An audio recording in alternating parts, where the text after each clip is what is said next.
Hi there, my name is Jolene, and I'm going to show you how I took some outdoor cushions and transformed them from this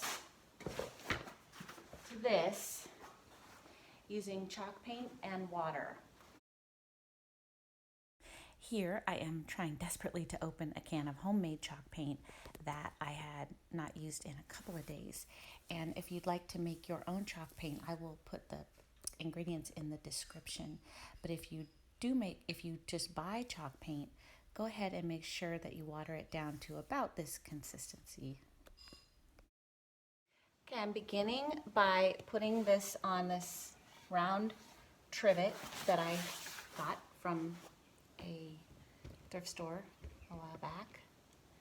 And the first thing I want to do is just clean this off. Just, that's all I did. I suppose if you wash the fabric, it might make a difference. I don't know. And then you want to get your fabric wet. This fabric, when I spray it, soaks up the water.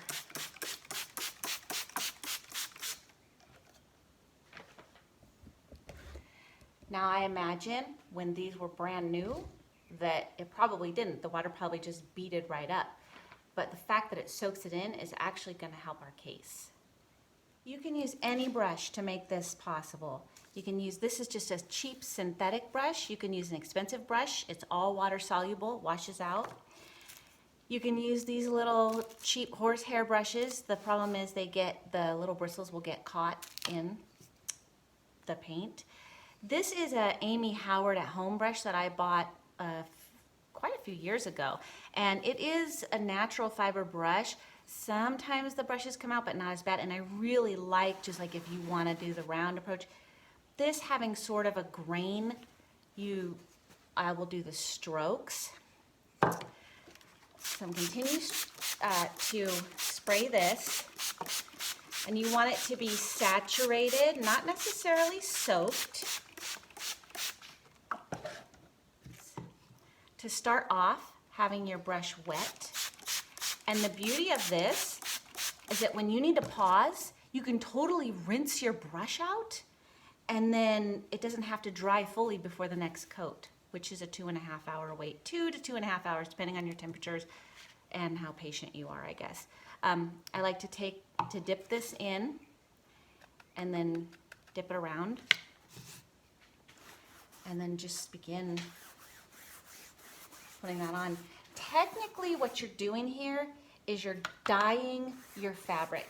You're painting it, but it's more of a dyed effect because it's soaking into the fabric. The paint is soaking in. And the thin coats at first are truly the best.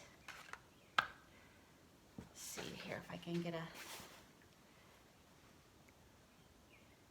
how that's kind of soaking in. And what I'm going to do is I'm just going to continue to paint this. And anytime that you feel you might need water to make the paint go further, as you move on and you continue to get more coats, this could take anywhere from 4 to 6 coats. The one that I showed you took about 4, I believe, 4 or 5 coats. A couple of times drying overnight just because I was done. It was done at the end of the day. I put a last coat on and just finished.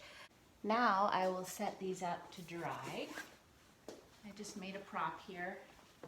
And if you notice that you've gotten any paint, in like from your fingerprints or whatever, I just usually take it and go, oh, I got a fingerprint there, whatever. And I'm only going to paint half the cushion, the top half of the cushion.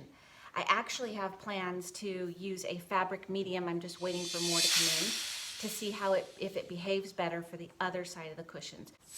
So it dried. Finally, it took a long time, but we're gonna run a little bit of sandpaper over this.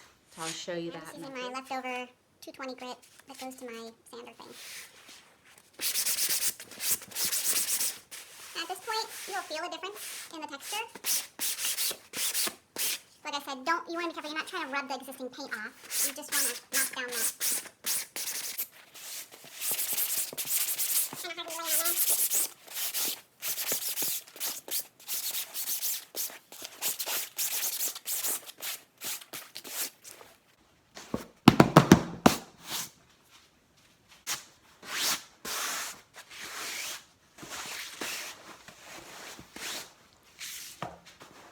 Some of you guys can get real nitpicky with this if you want and clean it off. You can use a rag, just as a little layer of dust.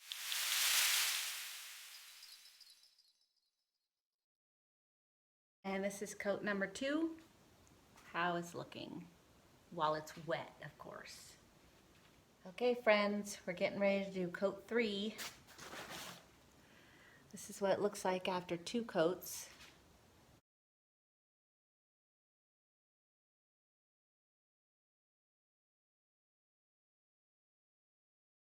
So clearly me thinking I can get away with just 1 more coat is being lazy, because you can see streaks through there. Sanding in between coats is so important.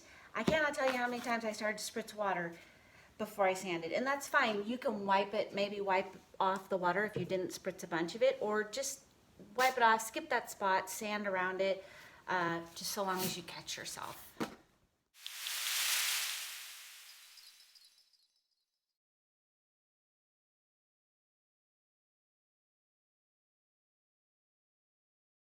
So these are photos of the cushions. They have been cured and waxed, and you can kind of judge for yourself if you think I should have done another coat, but I'm really happy with the results.